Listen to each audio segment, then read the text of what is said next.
I've heard Steven Spielberg talk about how he's not actually a big fan of Hook. He's not really happy with how it turned out. Well, trust me, man. A live-action Peter Pan movie could have been a whole lot worse. Welcome to Box of Chocolates, where you never know what you're going to get. Today you're getting my opinion on the new film Peter Pan's Neverland Nightmare.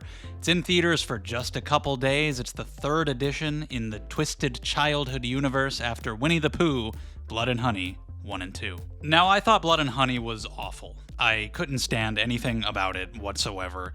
Blood and Honey 2, I thought, was about 50 times better, but still wasn't very good, which just tells you just how bad the first one was. But because of that improvement, I was at least a little bit curious to see if they would continue the upward trend. So is this more like Blood and Honey 1 or 2? Let's start off with the positives. First of all, the acting here is pretty solid all around. The standout definitely being Martin Portlock as Peter Pan. He's actually really good, whether he's portraying the really dark, serious side of this character who will not hesitate to brutally mutilate people, or the side that has to appeal to children and that kind of seems like he is a little bit stuck in his childhood himself and he's got to put on that happy face. He's really good at both sides. It's actually a pretty creepy performance, and everybody else here, they do their jobs. I didn't have an issue with the acting. There's some good gore, some good practical effects from the very beginning. Early on, there's something that happens to a character where I was like, oh, I didn't know they were going to go that far, but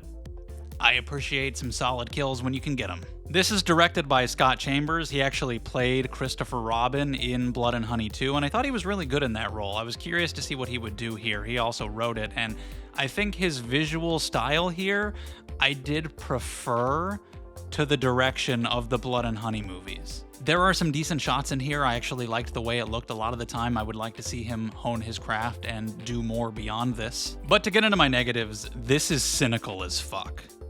This is not Peter Pan. I'm sorry.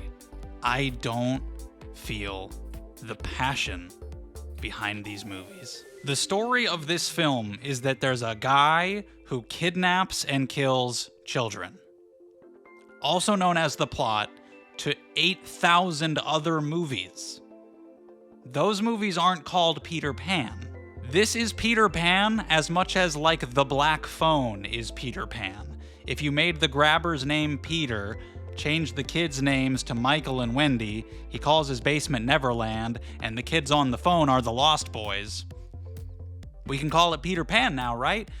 No, that would be stupid and dishonest. There's a reason that movie wasn't called Peter Pan. It's because Scott Derrickson and C. Robert Cargill had an original idea that they wanted to try to sell to people on the strength of its quality and not on the strength of a name that people will recognize and that you could easily and quickly cash in on. And sure, Scott Derrickson's been making movies for a while. He's got that goodwill built up. These guys, maybe they want to get their feet in the door.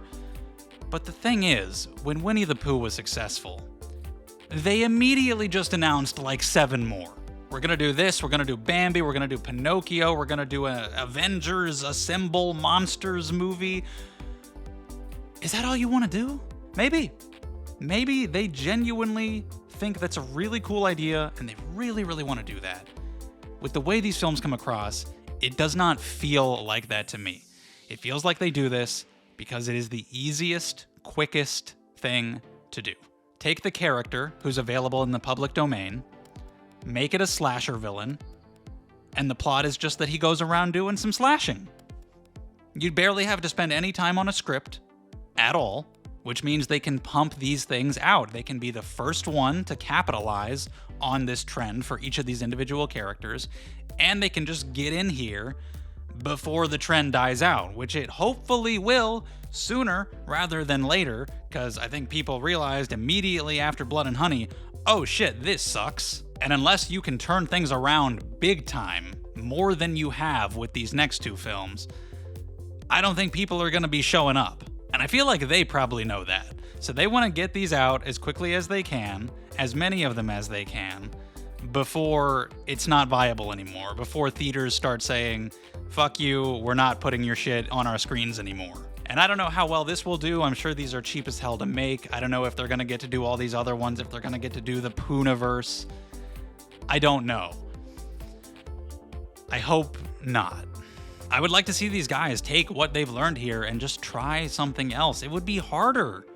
It would. I know. But wouldn't you rather try something like that? I have heard of some people praising movies like this as just indie horror success. Any success in indie horror is good, and I just don't agree, because this doesn't send the message of indie horror is good in general. It sends the message of capitalize on IP quickly and sloppily. Like, if I was some guy who had a great idea for a horror movie that I've been working painstakingly to iron out all the wrinkles and bring to life over the course of who knows how many years, and I'm struggling to get the funding and get it done and break onto the scene, and then it turns out you can actually just do it if you just do Winnie the Pooh as a slasher. You'll just get in theaters and you'll make a bunch of money doing that. I would actually be pissed. I would be disillusioned. Oh, why should I try to get my thing done that I actually care about? I'll just do 101 Dalmatians, but they're rabid. And we wouldn't have the budget for 101, so we'll just make it like 1 Dalmatian. It's just a remake of Cujo, but it's a Dalmatian. It's just really hard for me to get past that. That's one of the big issues that the first Blood and Honey had. In universe, they were meant to be Pooh and Piglet, but in execution, they may as well have just been 2 dudes wearing shitty masks. There was no actual difference. And it's the same thing here. If you changed his name to fucking Francis, nothing changes. You can remove the little bit of Peter Pan iconography and naming schemes here and there, and it's the same movie. It's just the easiest, quickest way to do it, and even within the movie, the writing is a little bit sloppy here and there. You don't get a lot of backstory with Peter, and I don't need a lot. Going back to the Black Phone, I really like how a lot of the grabber's backstory is very much implied just by his actions, by the things that he says. You don't need a flashback, you don't need a monologue, and so here, you don't even get as much as you do in that film, but you get a little bit. You can tell the gist of what he's gone through, what made him this way. Fine enough. But it would have been nice to have some more detail. If you're gonna do this story that's been done many, many times, but with a really low budget, try to spice it up a little bit. Try to give him some uniqueness there. Especially since his actions don't entirely add up throughout the whole thing. Like, he'll kidnap some kids and keep them for a certain amount of time. He'll just kill others. Some people he'll just go out and kill because he feels like it. And I don't really fully know why. I don't really fully get where he's coming from, other than just, he is crazy, and sure, I guess that's an explanation. But if you want to stand out among other stories like this, you need a little more. There are things like Wendy, who isn't going off to college because she wants to spend a gap year with this guy she's been dating, but he ghosted her, and so she's worried about that. Literally has nothing to do with anything, goes nowhere. It is characterization, I suppose. Technically, it's in the film, but it doesn't mean anything. It's just padding. After 3 films, it is clear they have decided that the tone of these films is just going to be deadly serious. And I really don't understand that. I've complained about it with the other 2 films. These concepts are inherently ridiculous. They're inherently silly. They're the type of thing you should have fun with. And it's clear they've just decided not to do that. They want these to be very serious slasher films with maybe a little bit of humor here and there, like in Pooh 2. But this one in particular is very mean-spirited, and that's just what they're going with. So, okay, that's been their decision. There's no use me continuing to cry about it. I just don't get it. We're doing the opening narration of this film, talking about Peter Pan and Neverland and all that stuff, and I'm just immediately envisioning in my head all of these ways that you could make this fun. This is very dark. Like, you get some kills that are really just completely mean for the sake of being mean. And these are the kind of things you should want to have fun with. I guess they just don't want to. Maybe they just aren't funny. Maybe they don't know how to write funny. I don't know. Or maybe it would take more time and more effort to make the scripts funny. And that's not their thing that they want to do. It's just how it feels.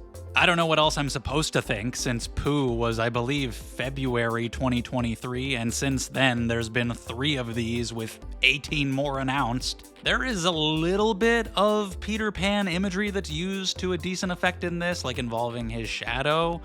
Other than that, so much of it is really shoehorned in here, so much of it is just forced, again, doesn't actually feel like Peter Pan. Tinkerbell is an old crackhead. Captain Hook is in here for 10 seconds. He's just like some decaying man in the dungeon with a hook hand. Who is he? Where did he come from? Why? No, that's it. Just why. Never addressed, never explained. He's just in there because that's a character from Peter Pan, so we have to put him in, even though he doesn't fit into our script, and we don't want to take the time to iron out this script and make it more interesting, so we just got to shove him in there randomly, and it just doesn't feel ironed out, it doesn't feel fleshed out, it doesn't feel polished at all. And of all the childhood characters you could do horror stories about, Peter Pan is actually ripe for that. But it needs to be like a psychological horror about a boy or a man and his deep-seated existential fears about aging and death. Not just the same motivation we've seen for serial killer characters in so many other things. I gotta kill these boys because they're innocent and I have to save them from the terror of this world before they grow up. I've seen it. But again, slasher is the quickest one to make because you don't really have to think about it at all. He's a slasher, he slashes, that's the story. We're done. I feel almost foolish to say it, but like I'd kind of be curious to see the Bambi one because you can't really fuck that up. Like it's gonna be Bambi as long as it's a deer.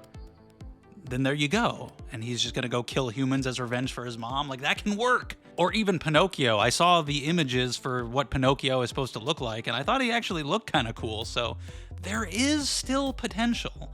These guys might actually have some good stuff on the horizon, and they're just taking their time getting there, honing their craft, as I have to pay $17 every time in order to see them improve a tiny little bit each time. That's not even true. I think Blood and Honey 2 was better than this. But yeah, this isn't covered by AMC A-List or Regal Unlimited, so even if you have those, you still have to pay out of pocket.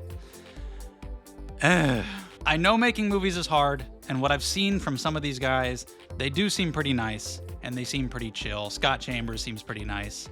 So I would actually love it if they could pull off something really good. I would love to see them pull off something original, but even if they stick with this, if they can truly improve, cool. I think we maybe got to give it like one more. Like, how many chances do you honestly get? I can give you one more, and if that one's no better than this, it's like, we can't keep going. As much as I hate the principle behind this, I did not hate my time with it because it is less than 90 minutes. You don't have to think about it at all. There are some kills in there you can enjoy if you're into that kind of thing. So I actually enjoyed it a little bit more than some other movies that I've already seen this month, just because those movies were longer and more boring. But I still can't get it to actually liking it. It's a 2. If you enjoyed the Pooh ones, you should like this one too. If you just want a simple slasher that doesn't reinvent any wheels whatsoever, just kind of does the typical basic slasher thing, there is at least a little bit of entertainment value to be had here. But have we gotten to the point with these to where I can actually say I recommend it to someone, like a general, regular person? Fuck no. But that's all I have to say about that. Leave your thoughts on Peter Pan's Neverland Nightmare down in the comments below. What did you think of the Winnie the Pooh ones? I haven't even seen all the like direct-to-VOD ones. I've watched the ones that came out in the theater, but like the Cinderella's Revenge and what was it? The Mousetrap or whatever. I didn't bother with any of that shit. I can't do all of them. But however many of them you've seen, leave your thoughts. I'd love to talk about it down in the comments. Do you think this is just way too cynical to ever work? Or do you think it could actually be done well at some point? It's not impossible, but I don't know if it's worth trying. I think maybe we should just call it there. But hopefully the rest of this week will be good for horror, because on Thursday I have a double feature. I'm seeing Wolfman and also Steven Soderbergh's Presence on the same day. Hopefully that'll be a great day for horror. But until then, till those reviews, thank you so much for watching. Like and subscribe if you enjoyed and you want to see more, and I'll see you next time.